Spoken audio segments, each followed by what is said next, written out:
Hey there rugby fans, Adam here to bring you the fourth and final Tyrrell's Premier 15's 2019-2020 season preview. Now if you haven't checked out previews 1 to 3 yet, do go and check them out. We've included a link down below in our description. Now in this episode I'm going to round up our previews with the 3 remaining teams yet to be covered by the Women's Rugby Show.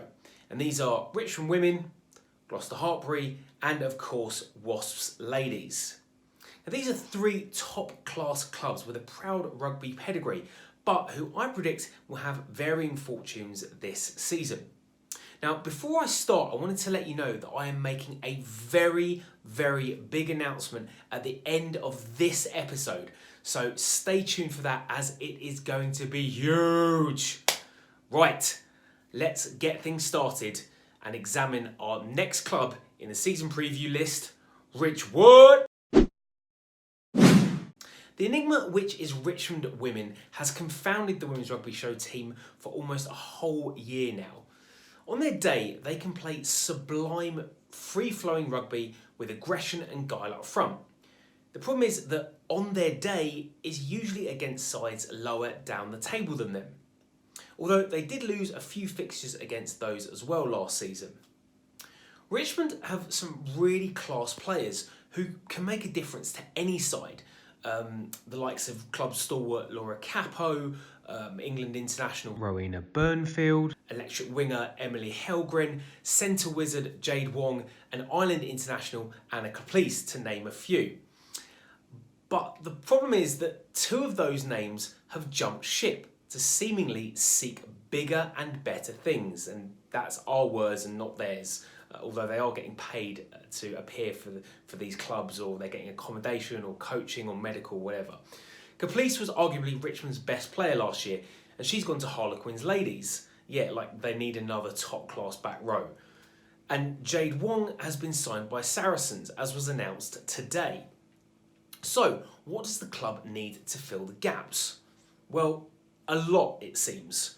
With it being so close to the start of the season, it's unlikely that they'll be bringing any big names in, which is a little surprising as they do need to replace Caplice in the forwards and Wong in the backs. But that's my opinion, and I do know they have signed a couple of young players coming in.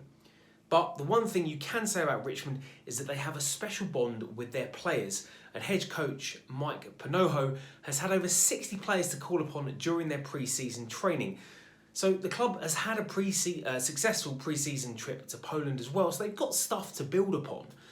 It looks like Panoho is expecting his players to step up, with a number of decent squad members coming back from injury and developmental players making a step up.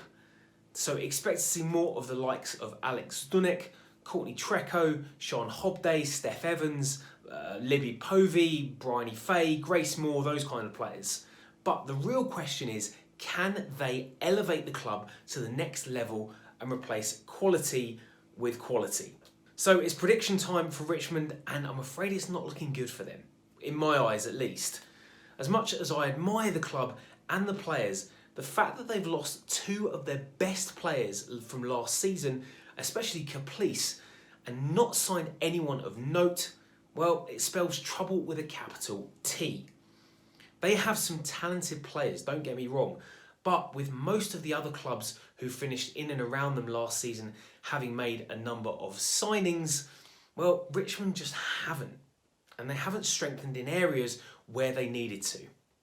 Not only have they not plugged gaps, they're not added to their squad in much detail. So for me, this leaves them in real danger of finishing bottom of the table. They won't, however, and my prediction for them is 1 up on that. 9th. With the RFU inviting teams in the bottom third of the table to tender for re-entry in the 2021 season, let's hope, for Richmond's sake, I'm wrong. Now, Gloucester-Hartpury is a club who has unquestionable rugby pedigree, not just in the women's game, but in the men's as well. We know this. They ooze class across the pitch and have the potential to put 50 or 60 points on teams like they did last season against Furwood Waterloo Ladies, Bristol Bears Women and Darlington Moden Park Sharks. They even had the capacity to lose well, if that is such a thing, when they lost by less than a converted try against champion Saracens, I believe, and they lost by just 1 point against eventual semi-finalists Loughborough Lightning. So like I said, we know they've got it in them. And this suggests that they only need a couple of additions to supplement their squad, which is already packed with international talent and youthful energy. And if they can do that this summer, well, then they'll be a force to be reckoned with. Well, guess what? That's exactly what they did this summer. They got 5 new faces. These were Army forward Erica Mills, versatile Ireland international Ellen Murphy, Italian international Francesca Saberdina, Singapore international T. Ta'ao Asosi, and possibly one of the biggest transfers of the summer, England prop Eleanor Perry from champions Saracens. Now they may have lost a couple of young upcoming players, the shape of Molly Morrissey and Taz Bricknell, and they went to Sarries and Worcester respectively. But imagine those names I've just mentioned lined up alongside the likes of Kerry Large, Zoe Aldcroft, Tatiana Hurd, Kelly Smith, Millie Wood, Carice Hale, Bethan Lewis, Shauna Powell-Hughes, Sean Williams, Katie Duggan, and new captain Natasha Hunt.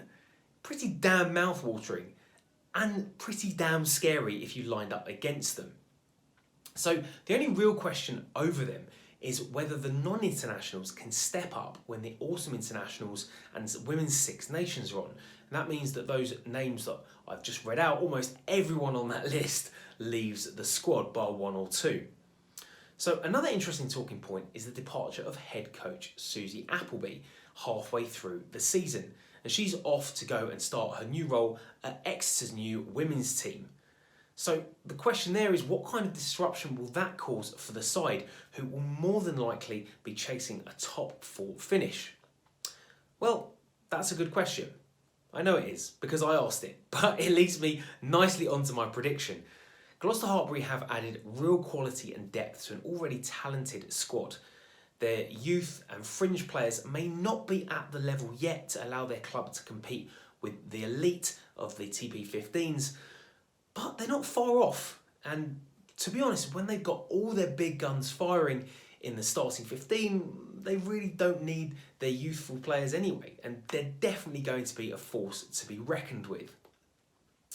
Now, they may have finished outside of the playoff places last term, but I think they will go one better this year, finishing in 4th.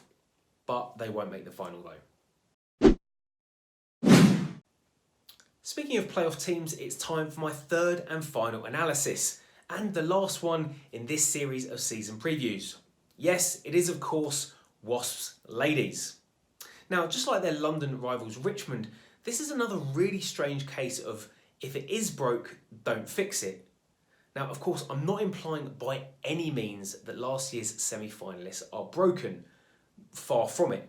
But they, like Richmond, have lost some key players over the summer and they just haven't seemed to replace them. So, let's have a look. Gone is England hooker Amy Cockayne to TP15 rivals Harlequins. Gone is young forward Alice Sheffield to TP15 rivals Harlequins. Gone is England legend Rocky Clark to TP15 rivals Saracens, or as a coach, but she's also gone to Old Albanians in the championships as a player.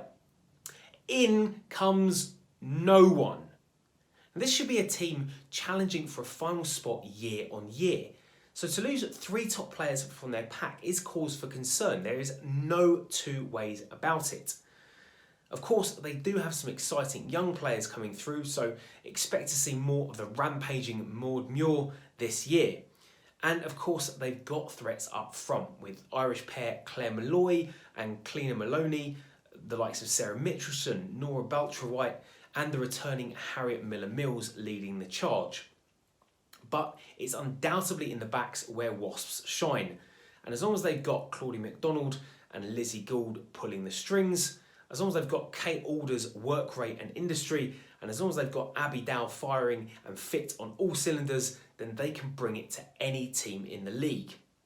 They also have some decent strength in depth. So they are a threat. But Wasps' X factor will always come off the pitch. Director of Rugby Giselle Mather is one of the best in the business, and it's her coaching and tactics which sets her team out from the rest, hard-hitting up front and swashbuckling out the back. It's her signature, and it suits her team perfectly. Now, they may have a fancy new kit and a blockbuster sponsor, and they will always be one of my favourite teams to watch in the Premier 15s. But there's only so much coaching that Giselle can do before it's up to the players to turn it on and really show it in their performances on the pitch. And personally, I don't feel they have enough compared to the previous teams I just previewed. Well, sorry, at least one of them anyway, Gloucester-Hartpury.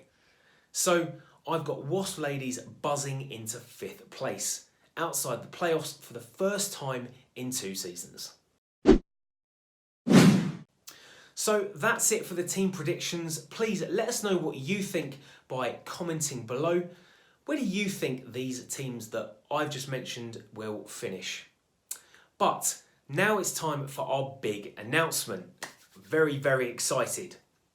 So since launching the Women's Rugby Show last season, we have grown to become the premium social media channel, bringing a variety of content which focuses solely on the women's game. No one else does it like we do. And that growth is really thanks to you guys, and we wanted to repay you by giving back. So, as of this season, the Women's Rugby Show is getting even bigger. As you may have noticed, although we try to cover all the Premier 15s teams, we usually only go to matches that are played in London, such is the location of our team. However, we are now going to be expanding and introducing a Midlands team to cover more matches in and around the likes of Loughborough, Gloucester, Worcester and Bristol. And what does that mean? Well, it means more matches, more fans' thoughts, more on-pitch action and more views from players and coaches of all TP15 sides. It's really, really exciting, and I cannot wait for this season to begin. So as always, please make sure you subscribe to our YouTube channel, follow us across social media and spread the word to all rugby fans so we can help this channel grow and boost coverage and exposure of the women's game. We've got more exciting news to announce, but I will leave that for another time. Sorry, you're going to have to wait. Folks, thank you so much for watching, and all that leaves me to say now is bring on the Tyrrell's Premier 15's 2019-2020 season.